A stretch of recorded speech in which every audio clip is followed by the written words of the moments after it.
புதன் தமிழ் சினிமாவில் வந்து மிக வேகமாக வளர்ந்து வர்ற ஒரு நடிகர் ப்ளஸ் இயக்குனர் அப்படின்ற வரிசையில் பார்த்தீங்கன்னா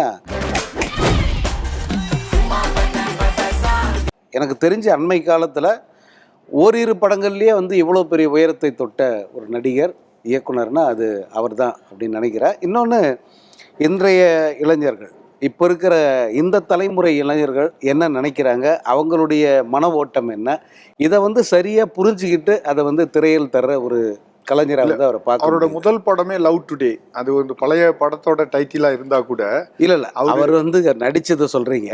அவர் இயக்கத்தில் வந்த முதல் படம் வந்து கோமாளி. கோமாளின்னு ஒரு படம் ஜெயம் ரவி நடிச்சிருந்தாரு.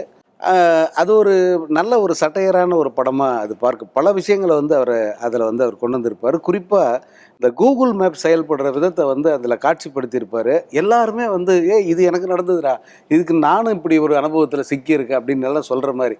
எப்படின்னா, கூகுள் மேப் வந்து அடுத்து ரைட்டு திரும்புங்கன்னு சொன்னோம். திரும்பி பார்த்தா ஒரு குட்டியோண்டு சந்து தான் இருக்குது, அதில் காரே போகாது, ஆனால் அதில் போக சொல்லும். அடுத்து ஒரு லெஃப்ட் திரும்பினாங்க, லெஃப்டே இருக்காது, ஆனால் போக சொல்லும். அப்படி போக சொன்னால் ஒரு வீட்டுக்குள்ளெல்லாம் வண்டி பூந்து வெளியே வர்ற மாதிரி காட்சி வச்சு யதார்த்தத்துல கேரளாவில் அந்த படத்திலேயே வந்து இப்போ இருக்கிறவங்களோட மென்டாலிட்டி என்ன, இப்போ இருக்கிறவங்க எதையெல்லாம் வந்து ஓட்டினா விரும்புவாங்க அப்படிங்கிறத அவர் கரெக்டாக பிடிச்சிருந்தார். இல்லை, அவர் வந்து இயக்கி நடித்த படம் தான் லவ் டுடே. ஆமாம், அதில் வந்து இப்போ உள்ள அந்த இளைஞர்களுடைய அந்த இது இப்போ இப்போ நம்ம டிஜிட்டல் வேர்ல்டாக மாறிட்டு செல்ஃபோன்லேயே நம்ம இருக்கோம், வாட்ஸ்அப்பில் இருக்கோம், ஃபேஸ்புக்கில் இருக்கோம், இன்ஸ்டாகிராம், இதில் ஏற்படுற அந்த சிக்கல்கள், அதோடைய அந்த உறவு சிக்கல்கள், அதை எப்படி அதுலேருந்து கடந்து வராங்க, எல்லாத்தையும் மீறி எப்படி ஒரு அந்த காதல் வந்து இதாகுது அப்படிங்கறத இந்த கால இளைஞனுடைய நேர்மையை சோதிக்கணும்னா அவன் செல்போனை பறிமுதல் பண்ணு அப்படிங்கறது அந்த கான்செப்ட்.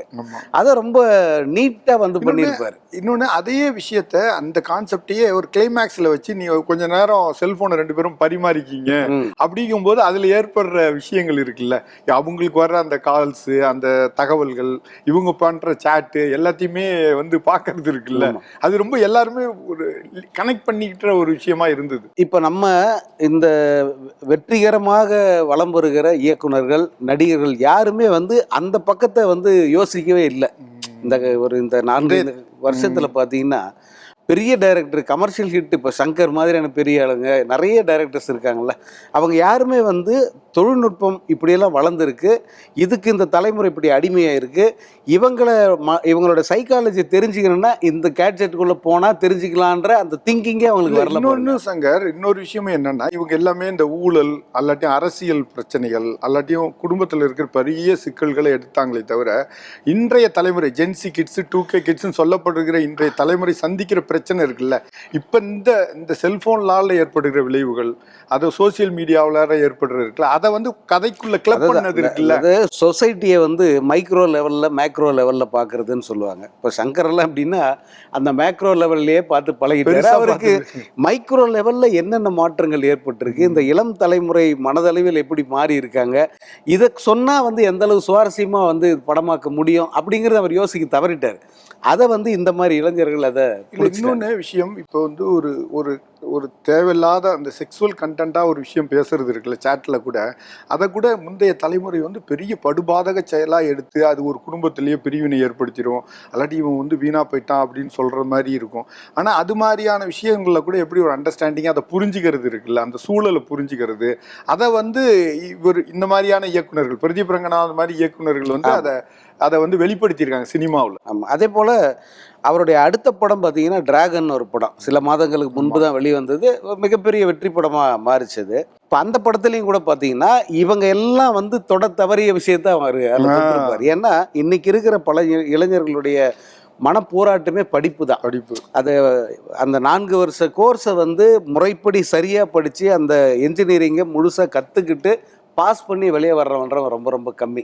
ஏதாவது குறுக்கு வழி வராதா, பேப்பரை சேஸ் பண்ண முடியாதா, மார்க் இப்படி எடுத்துட முடியாதா, இப்படித்தான் யோசிக்க. நம்ம காலகட்டத்தில், நம்ம கல்லூரியில் படிக்கிற காலகட்டத்தில் இந்த பேப்பர் சேஸிங்கிற வார்த்தையை நம்ம கேள்விப்பட்டிருப்போம். அதே மாதிரி இப்போ உள்ள ஒரு இது வந்து அந்த படத்தில் இருக்கிற விஷயம் என்னன்னா, ஃபேக்கா இன்டர்வியூ அட்டென்ட் பண்றது. ஆமா, அது வந்து கேள்வியே படாத விஷயம். ஆமா ஆமா. அதுல வந்து எப்படி அவன் வந்து வேலையில போய் அவன் எப்படி அந்த ப்ரொஃபஷனலா இல்லாம, அவனுடைய அந்த அறிவு இல்லாம அதை எப்படி அவன் மேல போறான், ஃபேக்கா எப்படி இது பண்றாங்கிறத அழகா சித்தரிச்சு. ஒரு வகையில் அந்த பொறுப்பற்ற அந்த ஒரு மாதிரி கொஞ்சம் கலவைக்கெல்லாம் சொன்னால் கொஞ்சம் அந்த தருதலைத்தனமான ஒரு தலைமுறை அப்படின்னு சொல்கிறல்ல, அந்த தலைமுறையோடைய ஒரு பிரதிநிதி மாதிரி தான் வந்து அவர் தன்னை காமிச்சிக்கிறார் படங்களில். ஆனால் அப்படிப்பட்ட ஒரு இளைஞன் வந்து மொராலிட்டி திரும்புகிற மாதிரி நியாய வழிக்கு வந்து சரியான ஒரு அந்த தர்க்க நியாயத்தை பேசி நல்லவனா மாறுற மாதிரி அப்படி காட்டுறதுல பொதுவாக சக்ஸஸ் ஆயிருக்கு. பொதுவாக நம்ம வாழ்க்கையிலேயே நம்ம நிறைய நான் படிச்சிருக்கேன், நேர்மையாக இருக்கேன், ஆனால் என் வாழ்க்கையில் ஒன்றுமே நான் முன்னேறலையே, ஏன்னா நேர்மையாக இருந்து என்ன பயன்கிற ஒரு சுய கழிவிறக்கம் இருக்குல்ல, அது எல்லார்ட்டையும் இருக்குது. நேர்மையாக இருக்கிறவங்க எல்லாட்டி உண்மையாக இருந்து படித்து மேலே வந்து இந்த வாய்ப்பு கூட எனக்கு குறைவான சம்பளத்தில் வேலை கிடைக்குதுன்னு அதில் வந்து ஒரு ஏழை மாணவன் தான் பாதிக்கப்படுவான். அதுக்காக அவன் பண்ணுறது அதே விஷயத்த அந்த சிரமத்தை வந்து படுறது இருக்குல்ல, அந்த ஒரு எம்பதின்னு சொல்றது. பிரதீப் ரங்கநாதனுடைய அந்த கேரக்டர்னு பார்த்தோம்னு வச்சுங்க, அவர் வந்து ஒரு தனுஷ் மாதிரியும் நடிப்புகளை வெளிப்படுத்துறாரு. அந்த அந்த வெளிப்படுத்துற பாடி லாங்குவேஜ் பிளஸ் அவருடைய ஃபேஸு உடல் கட்டு அது எல்லாமே வந்து கொஞ்சம் தனுஷை ரிசம்பிள் பண்ணுது. அதை ஒன்றும் பண்ண முடியாது, ஒரே மாதிரி 7 பேர் இருக்காங்கன்னு சொல்கிறாங்க. அதனால் அதை ஒரு குறையாக நம்ம எடுத்துக்க தேவையில்லை. அதில் வந்து அவர் எவ்வளோ தூரத்துக்கு டிஃப்ரென்ஷியேட் பண்ணி நடித்து காட்டுறாருங்கிறது தான் முக்கியம். அப்படி பார்த்தா வந்து இந்த 3 படங்கள் அவர் நடிப்பில் வந்திருக்கு. இந்த 3 படங்களுமே வந்து அவர் கொஞ்சம் ஏதோ ஒரு வகையில் தனக்கான தனித்துவத்தை வந்து அவர் தேடுறார், அதை எஸ்டாப்ளிஷ் பண்ண ட்ரை பண்ணுறாரு. இந்த படத்தில் அவர் எவ்வளோ தூரத்துக்கு பண்ணியிருக்காருன்றதை நம்ம படம் பார்த்துட்டு அதை சொல்லலாம். அதே மாதிரி டிராகன் படத்தில் அவர் வந்து அந்த கத்தி பேசுறது இருக்குல்ல, எஸ்ஜே சூர்யா ஸ்டைலில் இருக்கும். அது எப்போ பார்த்தாலும் அந்த கத்தர் ஒரு சில இடங்கள் அப்படியே உணர்ச்சிகள் அதிகமாக காட்டுறது மாதிரி, அந்த இது வந்து எஸ்ஜே சூர்யா ஃபாலோ பண்ணுறது மாதிரி இருக்கும். அது பேசுறதுல அப்படி, அதே போல் இந்த முகபாவனைகள் காட்டுறது. படத்தில் வந்து பிரதீப் ரங்கநாதன், மமிதா பைஜு, அவங்க கூட வந்து சரத்குமார் இருக்காரு, ரோஹிணி இருக்காங்க. சரத்குமார்னாலே ஒரு அவர் வந்து எப்படின்னா, அவர் ஒரு படத்தில் கெஸ்ட் ரோல் தான் பண்ணால் கூட மெயின் ஆக்டர்ஸ் எல்லாம் தூக்கி சாப்பிட்ருவார். நீங்கள் காஞ்சனாவில் பார்த்தீங்கன்னா அதில் ஹீரோவை விட வந்து சரத்குமாரோடைய கேரக்டர் வந்து நிற்கும், நம்ம கடைசி வரைக்கும் மனசில் அப்படியே பதிஞ்சிருது. சரத்துக்கு அந்த மாதிரியான ஒரு இது உண்டு. நடிப்பில் வந்து அவர் உண்மையாகவே அதுவும் முன்ன அவர் ஹீரோவை நடித்த காலத்தை விட இந்த கேரக்டர் ரோல் பண்ணுற இந்த காலத்தில் ரொம்ப அழுத்தமான கேரக்டர்ஸ் இல்லை நல்லா பண்ணுறாரு. இல்லை இப்போ சரத்குமார்னாவே அந்த உடல் வாகு இதெல்லாம் வச்சு நம்ம என்ன பண்ணுவோம், ஒரு அரசனாக வந்தால் நல்லா இருக்கும், இல்லாட்டி ஒரு IPS ஆஃபீஸராக வந்தால் நல்லா இருக்குங்கிறோம். இப்போ அவர் ரொம்ப நார்மலாக வெரைட்டியாக பண்ணுறாரு. நிறைய ஹீரோவை நடிச்சும் போது என்னென்னலாம் பண்ண முடியலையோ அதையெல்லாம் வந்து அசால்ட்டாக பண்ணுறாரு. இப்போ வந்து ஒரு ஹீரோயினுக்கு அப்பாவை தான் இதில் நடிச்சிருக்காருன்னு நினைக்கிறேன் இந்த இதில். அதே மாதிரி ரோஹிணி வந்து வராங்க. ஆமா, அவங்க வந்து இதுல இன்னொரு எதிர்பார்ப்பு என்னன்னா, அந்த சாய் அபயங்கர் நம்ம முன்னே பேசியிருக்கோம் அவரை பத்தி. இதுக்கு முன்ன ஒரு படம் ரிலீஸ் ஆயிடுச்சு, அதுல பெரிய அளவுக்கு வந்து அவர் வெளிப்படலை. பட் இந்த படத்துல ஒரு பாட்டு வந்து ரொம்ப பிரபலமாயிருக்கு. அதே போல இந்த படம் அவருக்கான சரியான லான்ச் பேடாக இருக்கும் அப்படின்னு சொல்றாங்க. அதையும் படம் பார்த்துட்டு சொல்லுங்க. இதோடைய இந்த ஆடியோ லான்ச்லாம் ஒரு பிரம்மாண்டமா பண்ணாங்க ஒரு தனியார் கல்லூரியில. அதோட ப்ரொமோஷனும் நிறைய பண்ணியிருக்காங்க இவங்க டியூடு. ஆனா இது என்ன கதை அப்படின்லாம் ஒரு வெளிப்படையா தெரியாம தான் இருக்கு இது வரைக்கும் இருக்குது. ஆமா, அது ஒரு ஏன்னா கொண்டாட்டமான படம் அப்படிங்கிறது தெரியுது. இவரோட படம் வந்தது இல்லையா, இது வரைக்கும் வந்த பிரதீப் ரங்கநாதன் படங்கள் எல்லாமே கதை என்னன்னு கெஸ் பண்ண முடியாது. அவரும் வந்து அதை பற்றி எங்கேயும் சொன்னது கிடையாது. படம் பார்க்கும்போது வந்து அது நமக்கு புது அனுபவமாக இருக்கும்.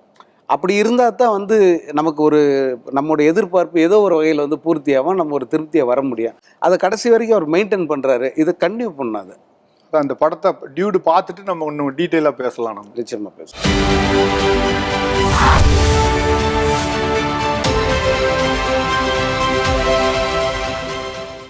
சங்கர், டியூடு பார்த்தாச்சு. ஆமாம், ஒரு உங்களுக்கு எப்படி இருந்தது முதல் அனுபவம்? அதாவது தீபாவளினாலே வந்து அந்த இனிப்பு பலகாரங்கள், இதுக்கு அடுத்து வந்து சினிமா தான் ரொம்ப முக்கியமானது. Diesel, bison, dude. நான் கியூட்டா பண்றியா? கியூட்டா இல்ல. இந்த டியூடு வந்து இப்போ பார்த்து முடித்தோம்.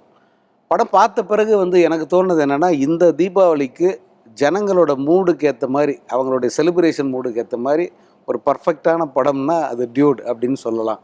ஒரேடியாக யுனானிமஸாக அந்த படத்தை அவ்வளோ பெரிய சக்ஸஸ் ஆகும், அவ்வளோ நல்ல படமா அப்படின்னு கேட்டால், பண்டிகை தினன்றதே வந்து உற்சாகம் தான். மனசு உற்சாகமாக இருக்கும், ஜாலியாக இருக்கும். ரிலேட்டிவ்ஸோட அல்லது ஃப்ரெண்ட்ஸோடு போயிட்டு ஒரு 2 hours ஒரு 3 hours வந்து என்ஜாய் பண்ணிட்டு வரணும் அப்படின்ற ஒரு மனநிலையில் உள்ளவங்களுக்கு ஏற்ற படம் இந்த டியூட். ஒரு கொண்டாட்டமான கதை தான் இது. ஆனால் கதை வந்து ஒரு ஃபியூச்சரிஸ்டிக்காக இருக்குது இந்த கதை. இல்லை, இதில் ஃபியூச்சரிஸ்டிக்கு அதெல்லாம் ஒன்றுமே கிடையாது. இவ வந்து என்ன பண்ணியிருக்காங்கன்னா, வழக்கமான ஒரு கதை. வழக்கமான ஒரு ஃபார்முலா தான், வழக்கமான ஒரு கிளைமேக்ஸ் தான். ஆனால் சொல்கிறத வந்து இப்போ இருக்கிற பசங்களுக்கு பிடிச்ச மாதிரி சொல்லியிருக்காங்க. இது வந்து ஏற்கனவே எடுத்து இதை வந்து இந்த தமிழ் சினிமாவில் இது வரைக்கும் யாருமே செய்யலை அப்படின்னு சொல்லவே முடியாது. இதை மணிரத்னம் பண்ணிட்டாரு, அலைப்பாயுதேன்னு ஒரு படமாக கூட பண்ணிட்டாரு. என்ன இந்த ரிலேஷன்ஷிப்போட அந்த தன்மை வேறையா இருக்குமே தவிர இந்த கான்செப்ட் அந்த படத்துலேயே இருக்கு. இல்லை, இந்த முறை பொண்ணு, ஒரு மாமா பொண்ணு, அவன் வந்து நேசிக்கிறான், அவன் மேலே ஒரு லவ்வே இல்லை, ஒரு ஃப்ரெண்டாக நான் பழகிறேன் அப்படிங்கிறா. அவரை வந்து திருமணம் பண்ணி வைக்கிறாங்க. அதுக்கு பிறகு இவனுக்கு சேர்ந்து வாழ்கிறாங்களா இல்லையா, அதுக்கு இடையில ஒரு காதல். இதை எப்படி அவன் வந்து இது பண்ணுறான், அவங்களுக்கு உதவியாகவும் இருக்கான், இதை எப்படி ஏற்றுக்கிறானா இல்லையா அப்படிங்கிறதான் இந்த கதையாக இருக்குது. இல்லை, முதல்ல இவன் அந்த பொண்ணு மேலே அந்த பொண்ணை லவ் பண்ணுறான். அந்த பொண்ணு முதல்ல இவனை லவ் பண்ணுது, இவன் ஏற்க மறுத்துறான். ஏன்னா நான் ஃப்ரெண்டா இல்லை, ஜீரோ அப்படிங்கிறான். அப்புறம் இவன் மனசு மாதிரி அவளை விரும்புகிறான். அவள் வந்து எனக்கு எந்த ஃபீலும் மேலே வரலன்னு சொல்லிடுறான். ஸோ ஒரு கட்டத்தில் வந்து 2 பேரும் வந்து சொந்தக்காரங்கன்றதுனால வந்து பெற்றோர் சமூகத்தோட கல்யாணத்துக்கு ரெடி பண்ணுறாங்க. அந்த கல்யாணத்தப்போ தான் அவள் வந்து உண்மையிலேயே வந்து இன்னொரு பையனை விரும்புகிறத சொல்கிறா. அப்படி சொல்லும்போது இந்த உண்மையை சொன்னால் கொன்னுடுவார், அப்பா என்ன பெரிய அரசியல்வாதி, செல்வாக்கு மிக்கவர் அப்படின்றதுனால அவருக்கு பயந்து ஒரு போலியாக ஒரு கல்யாணம். உண்மையில் விரும்புகிறது அந்த பையனை, பட் இவங்க கூட போலியான ஒரு கல்யாணம் பிரதீப் கூட. அதுக்கப்புறம் இந்த கல்யாணம் வந்து எப்படி உண்மையாக மாறுது, அதாவது அந்த விரும்புகிற பையன் கூட எப்படி வந்து அவங்க போகிறாங்க, அதை வந்து ஒரு குழந்தை அப்படிங்கிற ஒரு கான்செப்டை கொண்டு வந்து கொஞ்சம் புதுசாக ஏதாவது சொல்லணும்ல, அதுக்கு சொல்லி. இன்னொன்று, இந்த படம் தொடங்கினதுலேருந்தே பார்த்தா ஒரு ஃபஸ்ட்டு ஷாட்லேயே பார்த்தீங்கன்னா வந்து ஒரு தன்னுடைய முன்னாள் எக்ஸ் லவர் வந்து திருமணமாகி நிற்கிறாங்க. மணமேடையில் போய் அவங்கள்ட்ட பெரிய பிரச்சனை வருது, தனியாக பேசணும்னு கூப்பிடுறான். போய் அவங்க கழுத்தை பிடிக்கும் போது தாலியாக அறுந்து போயிடுது. தாலியாக அறுத்துட்டு முதல் ஒரு சினிமாவில் வந்து முதல் வார்த்தை அந்த பராசக்தியில் சொல்லுவாங்களே, என்னடா ஐயா அப்படின்னு கேட்கறது மாதிரி, என்னடா தாலி அறுத்துட்டியே அப்படிங்கிற ஒரு வார்த்தை இருக்குல்ல, அது ரொம்ப இதா இருக்கு, ஒரு சென்டிமெண்டாவே. அது கொஞ்சம் வந்து ஓவர் டோஸா இருந்தா கூட அது பார்க்கறதுக்கு வந்து சுவாரஸ்யமா இருக்கு. இப்போ இவங்களுக்கு அந்த இந்த பசங்க எல்லாம் போய் பார்க்கும்போது வந்து அவங்களுக்கு அது ரொம்ப பிடிக்கும். ஒரு சென்டிமெண்டா நினைப்பாங்கல்ல சினிமால, அந்த சில வார்த்தைகள் வரக்கூடாது, அதெல்லாம் உடைச்சிருக்காங்க இது. ஆமா ஆமா, இப்ப படத்தில் நிறைய இடத்துல அதை சொல்றாங்க, பழைய இதெல்லாம் ஏன் ஒன்னும் கட்டிக்கிட்டாலும் வரீங்க, இதெல்லாம் உடைங்கன்றாங்க. தாலிக்கு அந்த மரியாதை இல்ல இல்லன்னு தான் சொல்ற. தாலி முக்கியமான முக்கியம் இல்லன்னு தான் சொல்றேன். பின்னால் இருக்கிற பெண்ணின் உணர்வுகள் தான் ரொம்ப முக்கியம் அப்படின்னு.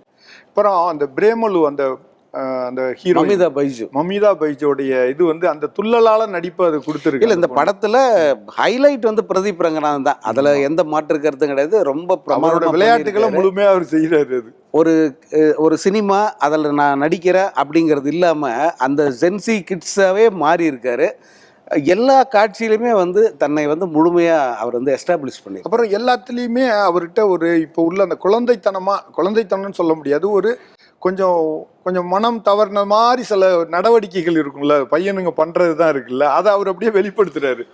இதுல வந்து பிரதீப் ரங்கநாதன் ஒரு பாணியை வந்து ஓரளவுக்கு வந்து அவருக்கு வந்து அது பழக்கமாயிருக்கு. எப்படின்னா, இதுக்கு முன்னே ஒரு தனுஷ் மாதிரி நடிக்கிறாரு அப்படிலாம் நம்ம சொல்லணும் இல்லையா. இந்த படத்தை பொறுத்த வரைக்கும் தனக்குன்னு ஒரு ஸ்டைலை எஸ்டாப்ளிஷ் பண்ணணும்னு ட்ரை பண்ணியிருக்காரு. அது வந்து என்னன்னா ரஜினி பாணியிலான அந்த ஸ்டைலு, அந்த மாதிரியான மேனர், செல்போனை தூக்கி போட்டு பிடிக்கிறது, சாக்லேட் பிடிக்கிறது, இது மாதிரி கண்ணாடி தூக்கி போடுறது, இந்த மாதிரி வந்து ரஜினி ஸ்டைலை ஃபாலோ பண்றாரு.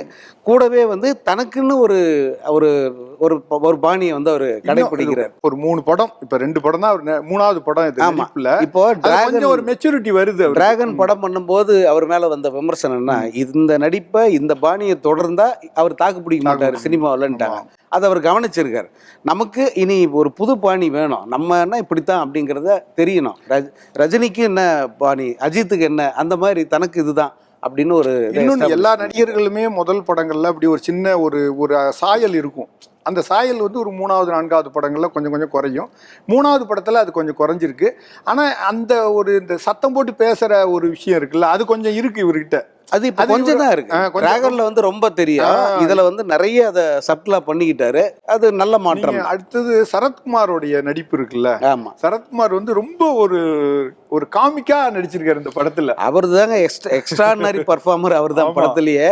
அதுவும் இடைவேளைக்கு முன்ன வர்ற காட்சிகள் எல்லாம் சரத்குமார் வந்து அனாவசியம் தூக்கி சாப்பிடுவார் ஒவ்வொரு சீனுமே. இல்ல, பால்வளத்துறை அமைச்சரா வர்றாரு, ஆனா அந்த அமைச்சருங்கிற அந்த ஒரு மாண்புமிகு அமைச்சர் அப்படிங்கிறது இல்லாம ரொம்ப ஒரு விளையாட்டா இருக்கு அவரோட யூடியூப் சேனலுக்கு அவரோட வீட்டை வந்து சுத்தி காட்டுற மாதிரி தான் சீனு அறிமுகமாகும். அந்த காட்சியிலே வந்து அவர் அழகா ஸ்கோர் பண்ணுவாரு. அவரு ரொம்ப துள்ளலா ஓடுறாரு, போய் காட்டுறேன் இந்த சைக்கிள் வந்து அப்போ இது பண்ணது, இந்த வண்டி வந்து நான் இது எல்லாத்தையுமே இப்படிதான் நான் தொடங்கினேன் என்னோட இது ஒரு நக்கலாவும் இருக்கு. அதே போல தன்னுடைய தங்கை மரணம் அடைந்த தங்கைக்கு ஒரு நினைவிடம் வச்சு கும்பிடுறாரு, தன்னுடைய குலதெய்வமா வழிபடுறாரு. அதுக்கு பின்னாடி ஒரு ட்விஸ்ட் இருக்கு. அந்த ட்விஸ்ட் அவர் சொல்லும் போது உண்மையிலே வந்து சரத்து அது வேற ஒரு ரேஞ்ச் நல்லா பண்ணியிருக்காரு அவரு. அப்புறம் மகளையே வந்து அந்த இது பண்றது இருக்குல்ல, அச்சுறுத்தல் இருக்குல்ல, அதெல்லாம் சொல்லி அதெல்லாம். அப்புறம் அந்த பிராங்க்னு அந்த படத்துல ஒரு சின்ன குழப்பம் இருக்க மாதிரி எனக்கு தோணுச்சு. என்னன்னா எல்லாத்தையுமே பிராங்க்ங்கிறாங்க, எது உண்மை எது வந்து பிராங்க் பண்றாங்கிறது ஒரு சின்ன இல்ல. அவருக்கு பல விஷயம் அதுல உண்மை தெரியுது. தன்னுடைய மகளும் மருமகனை வந்து என்ன சொல்ல வராங்கன்றது அவருக்கு புரியுது.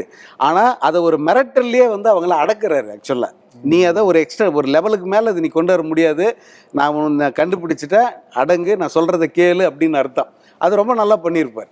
அதே மாதிரி மமிதா பைஜு, ரோஹிணி இவங்களோட கேரக்டரும் ரொம்ப இதா இருக்கு. மமிதா பைஜு அந்த பிரேமுலுல பார்த்த அந்த இது இருக்குல்ல, இதுல கொஞ்சம் அவங்களுடைய அந்த பியூட்டியை வந்து குறைச்சது மாதிரி இருக்கு அந்த கேமரா. ஏன்னா இதுல வந்து திருமணம் குழந்தை அப்படின்னு அந்த பரிமாணம், அதனால அந்த பியூட்டியை ரொம்ப இது பண்ணாம கொஞ்சம் குறைச்சது மாதிரி தெரியுது ஒரு அந்த ஒளிப்பதிவு ஆங்கிள் பார்த்தா. ஆமா ஆமா. இப்போ மற்ற நடிகர்கள் எல்லாமே வந்து ரொம்ப சிறப்பாக பண்ணியிருக்காங்க. குறிப்பாக நம்ம பரிதாபங்கள் திராவிட முழு இதில் வர்றாரு, படம் முழுக்க வர்றாரு, நல்லா பண்ணியிருக்காரு. இப்போ டிராகல்ல வந்து இவங்கள பண்ணாங்க, விஜே சித்து அந்த இன்னொரு கேரக்டர் குட்டி டிராகன். இதுல அதே மாதிரி பரிதாபங்கள்ல இருந்து திராவிட வந்து இறக்கிருக்காங்க. அடுத்த படத்துல யார யூடியூபர் யாராச்சும் ஒருத்தர் அறிமுகப்படுத்த வருவாங்க. இல்ல அதுக்குள்ளேயே வந்து இப்ப இந்த அந்த பரிதாபங்கள்ல இருக்கிறவங்களே வந்து படமே பண்றாங்க. ஆமா, அதுக்குள்ளேயே ஒரு ஷார்ட்ஸும் வருது இல்ல, சுதாகர் பேசுறது மாதிரி வருது. இப்ப சாய் அபயங்கரோட இசை ஒரு பாட்டு நல்லா இருக்கு. ஆனா அவர் வந்து அந்த முழுமையா அந்த பின்னணி இசை எப்படி இருக்குங்கிறது எனக்கு அந்த பாட்டு ஓகே, அந்த பாட்டு பிடிச்சிருக்கு, கேட்குற மாதிரி இருக்கு. ஆனால் பின்னணி இசையை பொறுத்த வரைக்கும் எல்லா இன்ஸ்ட்ருமெண்ட்டையும் உருட்டுற மாதிரியான ஒரு ஃபீல் தான் எனக்கு தோணுது. அது அந்த காட்சிக்கு ஏற்ற மாதிரி வந்து ஒரு இசை ஆல்பம் ஸ்டைலையே அவர் இன்னும் வெளியில வரலாத மாதிரி தெரியுது. ஒரு திரைப்படத்துக்கு வர்றது மாதிரி தெரியல, ஒரு ஆல்பம் ஸ்டைல்லே எல்லா பாட்டும் கொடுக்கறது மாதிரி இருக்கு. ஒரு திரைப்பாடலா ஒரு பாட்டை வந்து ரொம்ப சக்சஸ்ஃபுல்லா கொடுத்துருக்காரு. இந்த பின்னணி இசையில அவர் இன்னும் கூட கத்துக்கிட்டு வர்றதுக்கு வாய்ப்பு இருக்கு. ஒரு இந்த படத்தை முழுமையா நம்ம பார்க்கும்போது எப்படின்னா ஒரு ஹாப்பியா ஒரு கொண்டாட்டமா எதை பத்தி யோசிக்காம ஒரு லாஜிக்கல் திங்கிங்லாம் ரொம்ப இல்லாம கேமரா ஒர்க்கை பொறுத்த வரைக்கும் அந்த படம் கலர்ஃபுல்லா இருக்கு. ஆரம்பத்துல இருந்து கடைசி வரைக்கும் யூத்ஃபுல்லா இருக்கு, கலர்ஃபுல்லா இருக்கு, பார்க்க ஜாலியா இருக்குன்னா அதுக்கு அந்த கேமரா ஒர்க் ரொம்ப. கேமரா எங்க திருப்பினாலும் கூட்டம் இருக்கு. ஆமா, கொண்டாட்டம், ஒரு ஜாலியா இருக்கு, ஜாலியா. ஆமா, குடும்பம் ஒரு 100 பேர் இருக்கிறது, 50 பேர் இருக்கிறது, அப்படிதான் இருக்குது ஃபுல்லாவே. ஒரு லோன்லினஸ் கேமரா வந்து கீர்த்தீஸ்வரன் டைரக்டர், அவருக்கு வந்து இது முதல் படம். ஆனா முதல் படம்னு யாரும் சொல்ல முடியாது, ஏதோ பிரதீப் ரங்கநாதனே டைரக்ட் பண்ண மாதிரி இருக்கு. ஸ்கிரிப்ட் அதே போல் காட்சிகள் அமைச்ச விதம், நடிகர்கள் செலக்ட் பண்ணி நடிகர்கள்கிட்ட வேலை வாங்கின விதம், இது எல்லாமே வந்து ரொம்ப நிறைவாக பண்ணியிருக்காரு. ஒரு முதல் பட இயக்குனருக்கு வந்து இந்த மாதிரி ஒரு படம் வந்து அவுட்புட் வர்றது ரொம்ப ரொம்ப அரிது. அப்புறம் வந்து அவர் வந்து ஒரு ஜாலியாக அந்த படம் இருக்குது அப்படின்னாலும் அடிநாதமாக கதையை வந்து அதை பின்னி கொண்டு போயிட்டே இருக்காங்க படம் ஃபுல்லாக. லைட் அந்த கதை வந்து பின்னி வந்துக்கிட்டே இருக்குது. இதில் ஒரு ஆணவ கொலைக்கு எதிராக 2 வசனங்கள் வரும். உண்மையிலே ரொம்ப நல்லா இருந்தது. இது உனக்கு பிடிக்கலாம் நீ செத்து போட, ஏன்டா அவங்கள கொலை பண்ற அப்படிங்கிற அந்த வசனம் வந்து ரொம்ப பெருசா ஒரு நிறைய காட்சிப்படுத்தி சொல்றதை விட 2 வரியில திருக்குறள் மாதிரி வந்து நெத்தில அடிச்ச மாதிரி. இது மாதிரியான ஒரு என்டர்டைன்மெண்டா இருக்கிற முழுமையா இருக்கிற ஒரு படத்துல இது மாதிரி வசனம் வந்து டக்குன்னு மக்களுக்கும் புரிய ஆரம்பிச்சு நிறைய பிற்போக்குத்தனங்களுக்கு எதிராக நிறைய விஷயங்களை வந்து சொல்லியிருக்காங்க. இப்படி ஒரு வசனம் வைக்கிறது எல்லாம் ரொம்ப பாராட்டுக்குரிய ஒரு விஷயம் தான். இது தீபாவளிக்கு ஒரு முழுமையான என்டர்டைன்மெண்டா இருக்கும் இந்த படம். நிச்சயமா எனக்கு தெரிஞ்சு இந்த தீபாவளி படங்கள்ல நான் வந்து எந்த படத்தையும் குறைச்சி மதிப்பிடல, எதையும் வந்து நம்ம டீக்ரேட் பண்ணல. எல்லா படமுமே அவங்க தளத்தில் சிறப்பான படங்கள் தான். பட் இந்த படம் வந்து ஒரு படி மேலே ஒரு பொழுதுபோக்கு, அதே நேரம் வந்து மக்களுக்கு தேவையான கருத்துக்களையும் சொல்கிறாங்க. ஒரு நம்ம தியேட்டரில் சீட்டில் வந்து உட்கார வச்சு பார்க்க வச்சு அனுப்புகிறாங்க. அது ஒரு தீபாவளிக்கான பர்ஃபெக்ட் என்டர்டெய்னரை பார்க்க முடியுது. கண்டிப்பாக.